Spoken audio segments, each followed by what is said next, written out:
ওম গং গণপতয়ে নমঃ। শুভ গণেশ চতুর্থীর শুভেচ্ছা জানিয়ে আমাদের আজকের এই পর্বটি শুরু করছি। আজ সে খুবই ভাগ্যশালী হবে যে 2 মিনিট হাতে নিয়ে শুনবে এই গণেশ চতুর্থীর ব্রত কথা। বন্ধুরা, আপনারা পুজো করুন বা নাই করুন, কিন্তু শাস্ত্র আমাদের জানায় গণেশ চতুর্থীর এই ব্রত কথা শ্রবণে একজন ব্যক্তির জীবনে আসা কঠিন থেকে কঠিন বাধা বিপত্তি যেমন দূর হয়, তেমনি আর্থিক কষ্ট দূর হয়ে যায়। কারণ গণেশজি প্রথম পূজ্য, তাকে বিঘ্ন বিনাশক নামে অভিহিত করা হয়। তিনি বিঘ্নহর্তা। তার কৃপা দৃষ্টি থাকলে একজন ব্যক্তির জীবনে সমস্ত রকম বাধা বিঘ্ন দূর হয়ে যায়।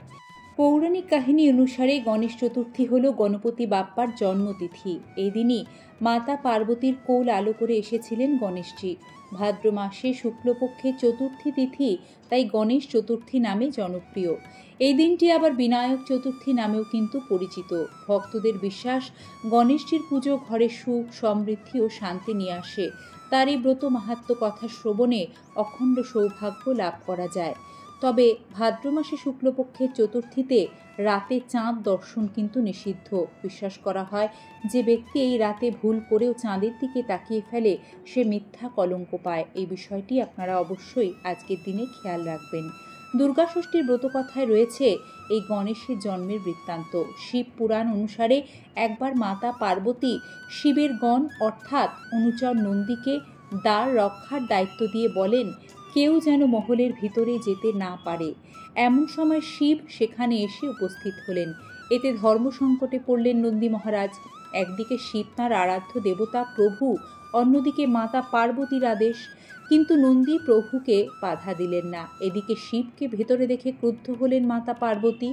তখনই সখীদের সঙ্গে পরামর্শ করলেন, এমন এক অনুচর তৈরি করতে হবে যে সব সময় মাতা পার্বতীর কথা শুনে চলবে। যেমন ভাবা তেমন কাজ। পার্বতী নিজে যে চন্দন এবং হলুদ মেখে রূপচর্চা করতেন, শরীর থেকে সেই চন্দন এবং হলুদ নিয়ে এক বালকের মূর্তি গড়ে তুললেন। এরপর সেই বালকের মূর্তিতে প্রাণ প্রতিষ্ঠা হয়। শ্রী গণেশের আবির্ভাব নিয়ে বিভিন্ন পুরাণে বিভিন্ন রকম আখ্যান থাকলেও শিব মহাপুরাণের আখ্যানকেই প্রাধান্যতা দেওয়া হয়। এই পুরাণ মতে দেবী পার্বতী ওই মূর্তি গড়ে তাতে প্রাণ প্রতিষ্ঠা করে তাকে প্রধান গণ বানিয়ে দ্বার প্রহরায় নিযুক্ত করলেন। যথারীতি ভগবান শিব এসে কৈলাস মহলে প্রবেশের সময় নতুন দ্বাররক্ষী অর্থাৎ ছোট্ট গণেশজির কাছে বাধাপ্রাপ্ত হয়ে তার পরিচয় জানতে চাইলেন। সে মতো অবস্থায় গণেশজি জানালেন, মাতা পার্বতীর আশীর্বাদে তিনি নতুন দ্বার প্রহরায় নিযুক্ত হয়ে রয়েছেন এবং কিছুতেই তিনি ভগবান শিবকে অন্দরে প্রবেশ করতেই দিলেন না। ভগবান শিব অত্যন্ত ক্রোধান্বিত হলেন এবং শুরু হলো সংঘাত। কালক্রমে এই সংঘাতে দেবতারা এমনকি প্রজাপতি ব্রহ্মা ও ভগবান নারায়ণ অবধি জড়িয়ে পড়লেন।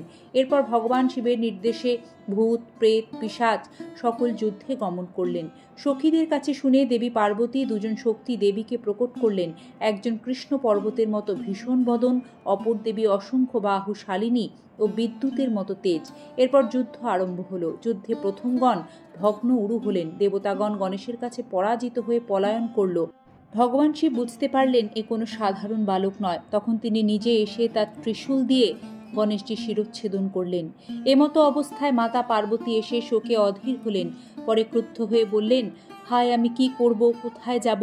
তবে আমি কি জগৎ সংহার করিব? ভাবা মাত্রই দেবীর থেকে সহস্র শক্তি দেবী প্রকট হলেন। সেই দেবীরা দেবী পার্বতীর আদেশে ধ্বংসে নিযুক্তা হলেন। সেই সময় দেবীর ক্রোধ শান্ত করার জন্য নারদ মুনি গিয়ে দেবী স্তব করলেন। দেবতাদের স্তবে মাতা পার্বতী খানিকটা শান্ত হয়ে বললেন, আমার পুত্র যদি জীবিত হয়, তোমাদের দেবতাদের মধ্যে অগ্রপূজ্য ও সকলে শ্রেষ্ঠ হয়, তবেই তোমরা সুখ পাইবে। শ্রী গণেশকে শাপগ্রস্ত ঐরাবতের হস্তিমুণ্ড দিয়ে জীবিত ও অগ্রপূজ্য করা হলো। এরপর দেবতারা করজোড়ে শ্রী গণেশের স্তব তুতি করে বললেন, দেবগণ বললেন, হে গজানন, গণনায়ক, বিনায়ক, প্রচণ্ড পরাক্রম, তোমাকে নমস্কার। তুমি সকলের বিঘ্ন বিধান করিতে পারো। সর্প তোমার কোটি ভূষণ, আমরা সকলে তোমাকে নমস্কার করছি। শ্রী গণেশকে মঙ্গলমূর্তি, বিঘ্নহর্তা নামে ডাকা হয়। বলা হয় সমস্ত শুভ কাজের শুরু শ্রী গণেশের নাম নিয়ে করলে তা সফল হবেই। দেবতাদের মধ্যে তাকে প্রথম পূজ্য বলা হয়। গণেশকে দেবগণের মধ্যে গণপতি, প্রিয়গণের মধ্যে প্রিয়পতি এবং নিধিগণের মধ্যে নিধিপতি বলা হয়। গণেশজি ভগবান শিব ও মাতা পার্বতীর পুত্র তথা কুমার কার্তিকের অনুজ। গণেশ চতুর্থীর এই পুণ্যব্রত মাহাত্ম্য কথা এতটা সময় ধরে শ্রবণ করার জন্য আপনাদের সকলকে জানাই আন্তরিক ধন্যবাদ। সুস্থ থাকবেন, ভালো থাকবেন। আগামী পর্বে আবারও হাজির হব এমনই কোনো সনাতনী বার্তা নিয়ে। জয় শ্রী গণেশ।